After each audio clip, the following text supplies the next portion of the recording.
Big Boss Malayalam season 6-ലെ ticket to ഫിനാലേക്ക് മുന്നോടിയായിട്ടുള്ള ബോണസ് പോയിന്റിന് വേണ്ടിയിട്ടുള്ള മത്സരങ്ങളൊക്കെ കഴിഞ്ഞു. നെക്സ്റ്റ് ടീമിന് ഏറ്റവും കൂടുതൽ പോയിന്റ് ലഭിച്ചു. ആ ടീമിലുള്ള 4 പേര്, അതായത് അർജുൻ, അഭിഷേക്, ജാസ്മിൻ, ഋഷി, ഇവരിൽ ആർക്കാണ് ആ പോയിന്റ് കൊടുക്കേണ്ടത് എന്നുള്ള ഒരു ഗംഭീര ചർച്ച അതും ഇപ്പോൾ അവസാനിച്ചിരിക്കുകയാണ്. നമ്മൾ പ്രൊമോ കണ്ടിട്ടുണ്ടായിരുന്നു. പ്രൊമോയിൽ 4 പേര് നന്നായിട്ട് തന്നെ വാദിക്കുന്നത് കണ്ടിരുന്നു. അതേപോലെ തന്നെ ആരും ആദ്യമൊന്നും വിട്ടുകൊടുക്കാൻ തയ്യാറായില്ല.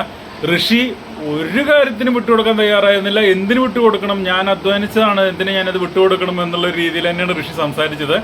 അങ്ങനെ ആദ്യം അഭിഷേക് എന്നാൽ ശരി, ഞാൻ ഋഷിക്ക് അത് വിട്ടുകൊടുക്കാൻ തയ്യാറാണെന്ന് പറയുന്നു.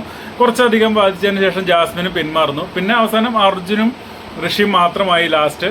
അവസാനം ആ അർജുനും അത് വിട്ടുകൊടുക്കുകയാണ്. അങ്ങനെ ഋഷിക്ക് ആ ബോണസ് പോയിന്റ് ലഭിക്കുകയാണ്. എന്താണ് ബോണസ് പോയിന്റോടുള്ള ഗുണങ്ങൾ, ആ പോയിന്റ് എങ്ങനെയാണ് കണക്കാക്കുന്നത്, ടിക്കറ്റ് ഫിനാലയിലേക്ക് എങ്ങനെയാണ് അത് ഗുണം ചെയ്യുന്നത് എന്നുള്ളതിനെ കുറിച്ച് ഡീറ്റെയിൽസ് ഒന്നും ബിഗ് ബോസ് ഇതുവരെ വെളിപ്പെടുത്തിയിട്ടില്ല. ഇനി ഒരു പക്ഷേ അടുത്ത ഘട്ടത്തിലേക്ക് വരുമ്പോൾ, അതായത് ടിക്കറ്റ് ഫിനാലെ ടാസ്കിലേക്ക് വരുമ്പോൾ അത് ഋഷിക്ക് ഗുണം ചെയ്യാനുള്ള സാധ്യത കാണുന്നുണ്ട്. എന്തായാലും അത് എന്താണ് ഈ ബോണസ് പോയിന്റ് കൊണ്ട് ഉദ്ദേശിക്കുന്നത് എന്നുള്ളത് ബിഗ് ബോസ് തന്നെ റിവീൽ ചെയ്താലാണ് നമുക്കത് വ്യക്തമാവുള്ളൂ.